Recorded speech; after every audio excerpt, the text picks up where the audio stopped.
Hello everyone, this is Wendy Antonucci, and today I am coming with you with something different for my YouTube channel. I am actually bringing you the second day of Classical Conversations Essentials. I began tutoring it this year. My children are going through this, and since I just taught my class, I thought I would give you a little look into our day, not as a tutor, but as a parent. So, my student began with his folder, his student binder that we put together. And inside his binder, we did a couple of things. The first thing we did was we talked about his goal chart, the goals that I have as his mom and he has. There are enough spots for each month that we're in school. So for August, there are 4 different little tiers. And we talked about that we would like to memorize Chart A. We would like to learn to do or be able to make a pretty good keyword outline. We'd like to learn Chart B, line 1 of each section, because there's 4 sections there. We'd like to learn his vocab, and we're going to work on his capitalization rules. This is what we are accomplishing in August. I feel that it's very doable for him. He's going to have to learn a few things like Chart A. He has some of it, but there's a lot of details that we don't know yet as a first-year student. Keyword outlines are new for us, so we need to practice them. Chart B is intimidating, but we can easily learn line 1 on each section. It's not a big deal. Vocab and capitalization rules. So this is the chart that my son and I came up with as our goals for August. As he accomplishes those, I will be able to color those in, or he will, to show that he is improving and that he has met the goals of me as his mother. I did pass this out, the Essentials program and using the EL guide, and there were some examples of what you might do as a first-year Essentials, second year, and third year. So those are some things that you can look at to help you come up with it. But if you do it month by month, you'll know what you're going to try to work on or what has not worked and you need to fix. So that's the first thing we did. The next thing we did is we have this week 1, a quick reference sheet. And the first thing we did was we took the weekly spelling words, and I gave my son just an oral test to see which words he needed to work on. He actually knew all of them as we've been doing spelling for a while, so I checked him off because he does not need to do any of those. If he had missed a word, I would have circled it, and he would have written it every day until he was able to spell those words for me. We also have his vocab words. These are written right here. There are also these little cards with the definition and a sentence and a picture.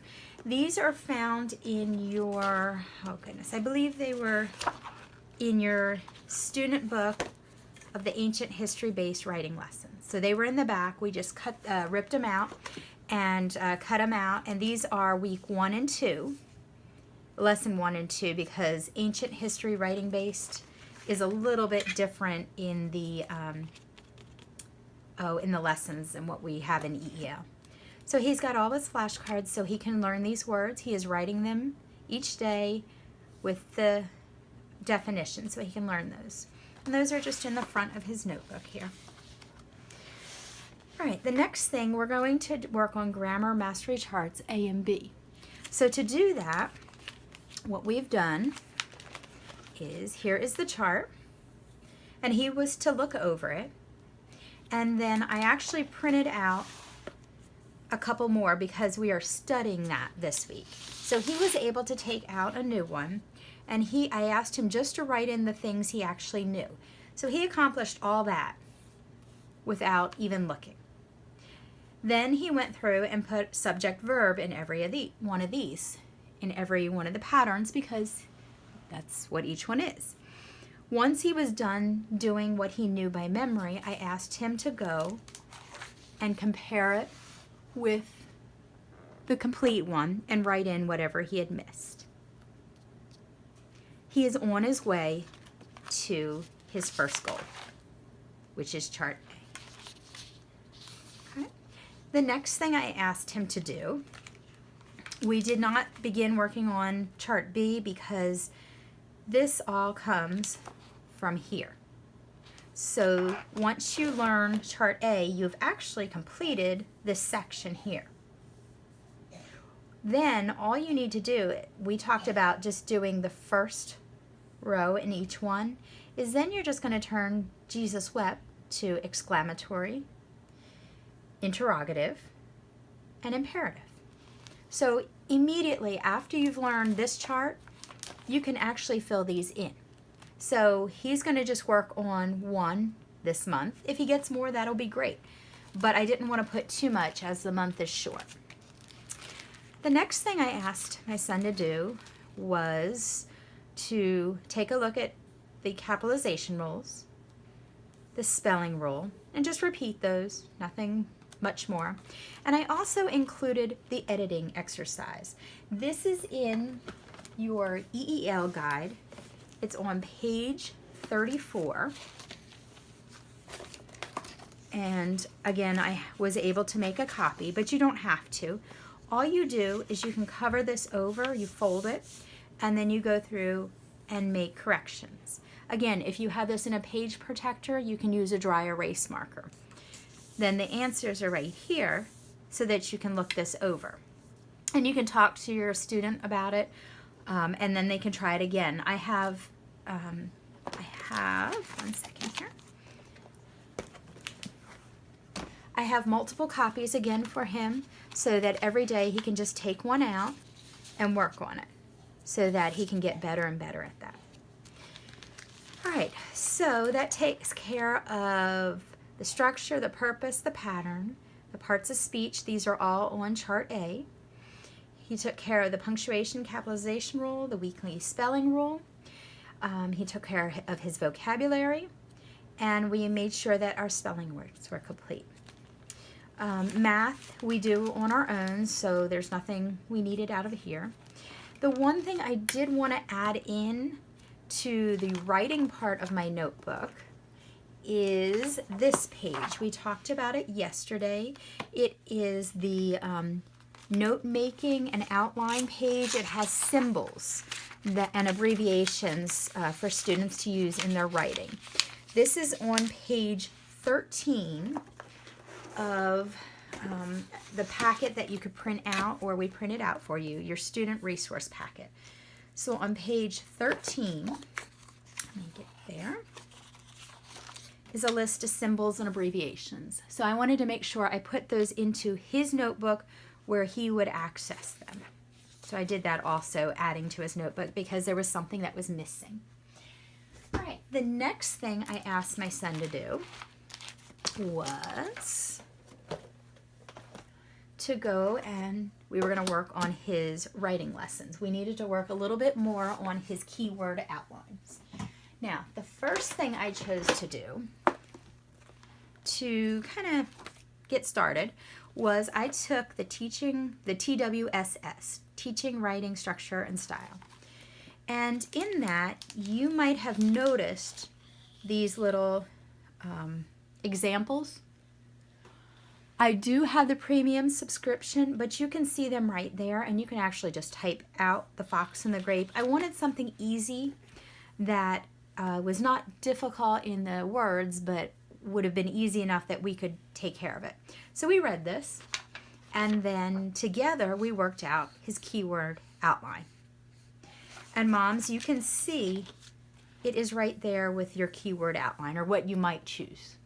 And then I asked my son to tell me the story again in his own words. So that's what we did first, just to get an easier practice under our belt. And then we went to his student book, and we turned to lesson 1.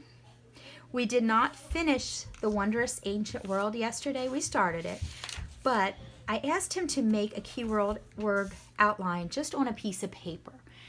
I was not sure that he really understood this. I didn't know how it would go.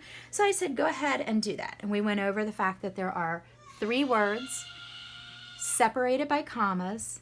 You can have symbols and numbers. All All right, so my student came up with his keyword outline, and then I asked him to take a look at it and tell me the sentence, or what sentence he would write with this. And as we did that, the first one was fine, and the first three were good. We had done those in class, so they made sense and all. The next one, when we talked about it, he was struggling to come up with the sentence. So we went back and looked at the pieces that were missing, and we added those in. We also took out the word pyramids and drew the symbol so that we could add in some extra words, so we could have those 3 words and not go over. So as he told me the sentences, some of them we did need to correct. Some of them he had written out, but he could have written them a little bit better. So we worked on that, and we just wrote them all down. Tomorrow, he's actually going to come and write them on the lines, and then he is going to come over into Unit 2, Lesson 2, and add his ly adverbs.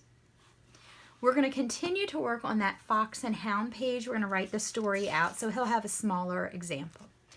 That will be Thursday. On Friday, we're going to work on this and make the keyword outline and make sure that works. Monday, we're going to do this, and we're actually going to begin to write this out and just practice it. It was not assigned, but since we had talked through his keyword outline, I wanted him to begin to write these words down. And that is our week. Don't forget, moms, that in your teacher manual, you have the answers. Your student does not need to write everything that is here. Your student can write something different. But if they are not able to tell you the sentence in their own words from their keyword outline, such as here we had some little bit of issues, then you can definitely come back over to yours and see, well, maybe we could adjust it a little bit. Like my son had a stick figure drawn for people, but he didn't know which people. So we went back and added in Romans. We adjusted 50,000 to greater than 50,000. Instead of people and writing it out, we changed it to an abbreviation. So just little things that we were doing just to help him make better keyword outlines. And that's all.